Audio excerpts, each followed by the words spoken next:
Friends అందరికీ నమస్తే అండి. This is Pavan jobs adda in Telugu. SSC GD కానిస్టేబుల్కి సంబంధించినటువంటి ఒక గుడ్ న్యూస్ అయితే వచ్చింది. అది మీ అందరికీ క్లియర్ కట్గా చెప్తాను, జాగ్రత్తగా వినండి. ఇది ఎస్ఎస్సికి సంబంధించినటువంటి అఫీషియల్ వెబ్సైట్ అనమాట. మీరు ఇక్కడ చూసుకున్నట్టయితే మనకు revised vacancies tentative for constable జీడీ ఇన్ సెంట్రల్ ఆర్మ్డ్ ఫోర్సెస్ అని చెప్పేసి ఇవ్వడం అయితే జరిగింది. అంటే ఇక్కడ వేకెన్సీస్ అనేవి మనకు పెరగడం అయితే జరిగింది అనమాట. పెరగడం అయితే చాలా వేకెన్సీస్ కూడా మనకు పెరగడం అయితే జరిగింది.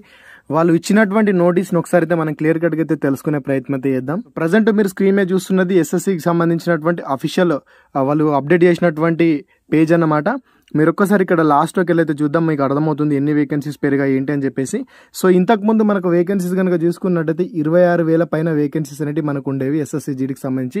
అయితే ప్రజెంట్ చూసుకున్నట్టయితే 46,617 వేకెన్సీస్ అనేవి పెరగడం అయితే జరిగిందనమాట. సో మొత్తంగా డబల్ అయితే పెరగడం అయితే జరిగింది ఇంచుమించు. సో టోటల్గా చూసుకుంటే మనకు బీఎస్ఎఫ్ నుంచి కానీ సిఎస్ఎఫ్ నుంచి కానీ గర్ల్స్కి బాయ్స్ కానీ అందరికీ కూడా మంచి వేకెన్సీస్ పెరగడం అయితే జరిగింది. ఒకసారి క్లియర్గా చూసుకున్నట్టయితే మీరు ఇక్కడ స్క్రీన్ మీద చూసుకోవచ్చు. బీఎస్ఎఫ్లో 10,000, సిఎస్ఎఫ్లో 11,000, సిఆర్పిఎఫ్లో 9,000, ఎస్ఎస్బిలో 1,800, అదేవిధంగా ఐటీబీపీలో 5,000, ఏఆర్ అంటే అస్సాం రైఫిల్లో 29 అంటే 2,900, ఎస్ఎస్ఎఫ్లో 222 వేకెన్సీస్ ఉండడం అయితే జరిగింది. సో గర్ల్స్కి చూసుకున్నట్టయితే 1,800, అదేవిధంగా సిఎస్ఎఫ్ చూసుకున్నట్టయితే 2,000, CRPF 109, SSB 42, ITBP 960, Assam rifle 42, SSF వచ్చేసి 74 వేకెన్సీస్ అనేవి మనకు ఉండడం అయితే జరిగిందనమాట.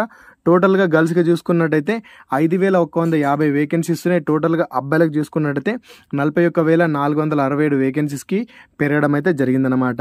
సో మరి స్టేట్ వైజ్గా చూసుకున్నట్టయితే అది కూడా మనకు క్లియర్ కట్గా ఇక్కడ మెన్షన్ అయితే చేశారు. మీరు టెలిగ్రామ్లో జాయిన్ అవ్వండి. టెలిగ్రామ్లో నేను దీన్ని పెట్టేశాను, మీరు అక్కడికి వెళ్ళేసి అయితే దీన్ని చూడండి. సో ఇక్కడ మనకు ఆంధ్రప్రదేశ్లో చూసుకున్నట్టయితే టోటల్ వేకెన్సీస్ ఆంధ్రప్రదేశ్కి చూసుకున్నట్టయితే ప్రజెంట్ 809 వేకెన్సీకి కేటాయించడం అయితే జరిగిందనమాట. మరి బీఎస్ఎఫ్కి టోటల్గా చూసుకుంటే ఎన్ని, సిఎస్ఎఫ్కి ఎన్ని, సిఆర్పిఎఫ్కి ఎన్ని మీరైతే ఇక్కడ క్యాజువల్గా చూసుకోండి. ఓకేనా, మొత్తం అంటే కేటగిరీ వైజ్గా మీరు ఒకసారి చెక్ అయితే చేసుకోండి. నేను ఈ పీడిఎఫ్ని అయితే నేను పెట్టేస్తాను. మీకు ఇంకా క్లియర్ ఇన్ఫర్మేషన్ కావాలనుకుంటే సపరేట్ వీడియో కూడా చేయమంటే కూడా నేను చేస్తాను, ఇంకొక వీడియో. ఇక తెలంగాణ చూసుకున్నట్టయితే తెలంగాణకు వచ్చేసి టోటల్గా 724 వేకెన్సీస్ తెలంగాణకు కేటాయించడం అయితే జరిగిందనమాట. సో ఇక్కడ కూడా మీరు కేటగిరీ వైజ్గా మీకు క్లియర్ కట్ ఇన్ఫర్మేషన్ కావాలనుకుంటే మీరు ఒకసారి అయితే ఇక్కడ టెలిగ్రామ్లో నేను పెట్టేస్తాను. దీన్ని టెలిగ్రామ్కి వెళ్ళేసి అయితే మీరు ఒకసారి అయితే క్యాజువల్గా అయితే చూసుకోండి. సో ఇదన్నమాట, మీకు అర్థమైంది అనుకుంటున్నాను. ఇంకా మీకు ఏమైనా డౌట్ ఉంటే ఒకసారి కింద కామెంట్ చేయండి.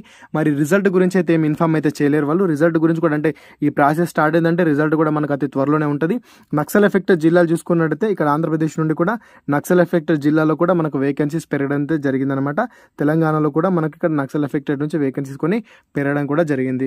సో చూసుకోండి మీకు ఎలా ఉంది ఏంటి అని చెప్పేసి మరి ఒకసారి కింద కామెంట్ కూడా చేయడం మాత్రం మర్చిపోకండి. దాంతోపాటు వీడియోని ఖచ్చితంగా ప్రతి ఒక్కరు లైక్ అయితే చేయండి. టెలిగ్రామ్లో ప్రతి ఒక్కరు జాయిన్ అయితే అవ్వండి.